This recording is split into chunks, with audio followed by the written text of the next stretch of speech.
Assalamualaikum warahmatullahi wabarakatuh dan salam sejahtera buat kita semua adik-adik sekalian. Pada video kali ini saya akan membahas bagaimana proses kedatangan bangsa Portugis di Indonesia. Ya, jadi dimulai sejak awal abad ke-15 bangsa Portugis ini telah menjelajahi lautan dan memiliki armada laut yang kuat. Nah, ketika mereka mengetahui bahwa di Asia Timur yang sangat jauh terdapat tanah yang kaya akan rempah, sehingga Raja Manuel I itu memanggil Vasco da Gama, orang yang berkebangsaan Portugis, untuk melakukan ekspedisi dan menjelajahi samudra. Nah, tujuan utama ekspedisi Portugis yaitu mencari rempah-rempah yang menjadi barang mahal di Eropa. Nah, rempah-rempah ini dijadikan sebagai bahan baku obat, kemudian parfum, dan yang paling penting adalah untuk mengawetkan bahan makanan dan bumbu masakan. Pengawetan makanan ini merupakan termasuk kebutuhan vital di Eropa saat musim dingin tiba. Nah, selanjutnya rombongan kapal yang dipimpin oleh Vasco da Gama itu mengawali penjelajahan yang menuju kawasan yang kini menjadi wilayah Afrika Selatan. Nah, di Tanjung Harapan, Vasco da Gama menyewa pelaut bangsa Moor yang pernah berlayar ke Asia Timur yang jauh untuk menjadi penunjuk arah. Nah, selanjutnya pada tahun 1498 Vasco da Gama beserta awak kapalnya itu tiba di Goa, pantai sebelah barat India. Nah, di negeri ini Portugis membangun kantor dagang beserta benteng pertahanan. Nah, kemudian Vasco da Gama ini memberikan hak kuasa atas daerah Goa atau Raja Portugis oleh Raja Portugis ya. Nah, kemudian pada tahun 1498 rombongan Vasco da Gama ini berhasil mencapai Calicut, Goa. Nah, yang merupakan wilayah India. Nah, kemudian Vasco da Gama kemudian tinggal di India karena mereka ini mengira bahwa daerah tersebut adalah Hindia Timur atau negeri penghasil rempah. Namun setelah tinggal beberapa tahun, ia menyadari bahwa tempat tersebut bukanlah penghasil rempah yang sebenarnya. Nah, maka dari itu Portugis lantas memberangkatkan ekspedisi lanjutan di bawah pimpinan Alfonso de Albuquerque ya, untuk menuju wilayah Malaka. Nah, armada Portugis ini berangkat ke Malaka dengan menggunakan kapal yang dilengkapi dengan peralatan yang lengkap ya, peralatan perang yang lengkap ya, seperti senapan dan meriam. Nah, selanjutnya pelayaran Alfonso de Albuquerque akhirnya sampai di Malaka di kawasan barat Nusantara.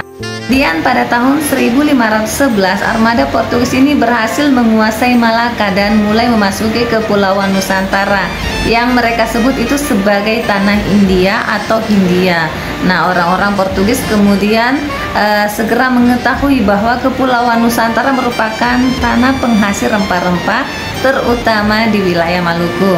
Nah, selanjutnya rombongan Alfonso de Albuquerque ternyata membawa ambisi yang jauh lebih besar daripada sekedar mencari rempah-rempah ya, yaitu orang-orang Portugis tersebut segera menyerbu Kesultanan Malaka dan merebut wilayah yang memungkinkan mereka itu untuk melakukan monopoli perdagangan rempah-rempah. Nah, mereka juga bisa melakukan monopoli karena menguasai pelabuhan penting di Selat Malaka, jalur laut utama yang menghubungkan antara wilayah Nusantara dengan dunia luar.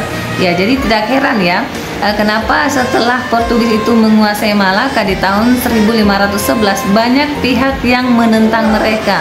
Ya, salah satunya adalah Kesultanan Demak dari Pulau Jawa yang mengirim armada laut ke Malaka pada tahun 1512 untuk memerangi orang-orang Portugis.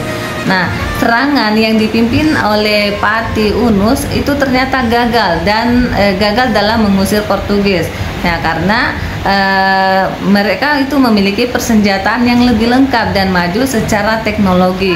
Portugis ini selalu berhasil meredam setiap perlawanan yang dilakukan oleh kerajaan-kerajaan Nusantara. Nah, hal itu pun membuat Portugis itu semakin kuat dan berusaha untuk terus memperluas daerah kekuasaannya yang berada di wilayah yang kini menjadi wilayah Indonesia. Nah, setelah menguasai Malaka, Portugis kemudian mengirim ekspedisi lanjutan di bawah pimpinan De Abreu untuk mendatangi kawasan Indonesia Timur. Nah, wilayah yang kala itu sedang kaya ya akan rempah-rempah. Nah, selanjutnya pada tahun 1512 mereka ini telah sampai di Maluku dan diterima baik oleh Sultan Ternate, yang pada saat itu Kesultanan Ternate sedang bermusuhan dengan Kerajaan Tidore. Nah, kemudian Sultan Ternate ini meminta kepada pasukan Portugis yang memiliki persenjataan lengkap untuk membantu mereka melawan Tidore.